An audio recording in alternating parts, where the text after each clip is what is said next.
Is your Sceptre monitor constantly going into power saving mode, even when you're actively using your computer? This is a common problem, especially with budget and mid range monitors like Sceptre. Power saving mode is designed to conserve energy when the monitor doesn't detect a video signal, but sometimes it activates incorrectly. The primary reasons for incorrect activation include signal detection failures, faulty or degraded cables, input source switching problems, power management conflicts, and firmware bugs. First, signal detection failure occurs when the monitor's internal circuitry fails to properly detect or maintain recognition of the input signal from your computer. Second, cable degradation is a major factor.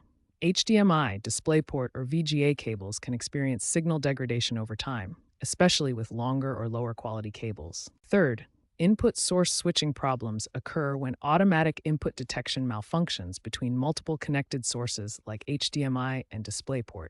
Fourth, power management conflicts happen when your computer's power settings are incompatible with the monitor's power management system. Finally, firmware bugs in the monitor's control system can cause power saving mode to activate incorrectly. As of 2025, these issues persist, though some firmware updates have provided improvements. Understanding these 5 main causes is the first step to fixing your Sceptre monitor's power saving mode problems. Next, we'll explore specific troubleshooting solutions. The first step in troubleshooting Sceptre monitor power saving issues is configuring your input source correctly. Start by accessing your monitor's on-screen display menu. Manually select the correct input source such as HDMI 1, HDMI 2, or DisplayPort. Disable auto source switching to prevent the monitor from automatically changing inputs. Next, focus on your cables.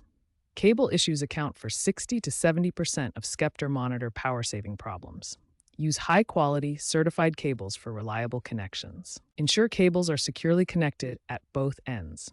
Avoid excessively long cables as they can cause signal degradation. A 6-foot cable is typically better than a 10-foot cable for signal integrity. Systematically test each input port on both your monitor and graphics card. This helps identify faulty connections or port-specific issues. This systematic approach helps isolate whether the problem is with a specific port, cable, or connection point. Most issues can be resolved through this methodical testing process. Remember, experts confirm that 60 to 70% of Sceptre monitor power-saving issues are cable-related. If replacing cables and testing ports doesn't resolve the problem, the next steps involve updating graphics drivers and adjusting power management settings.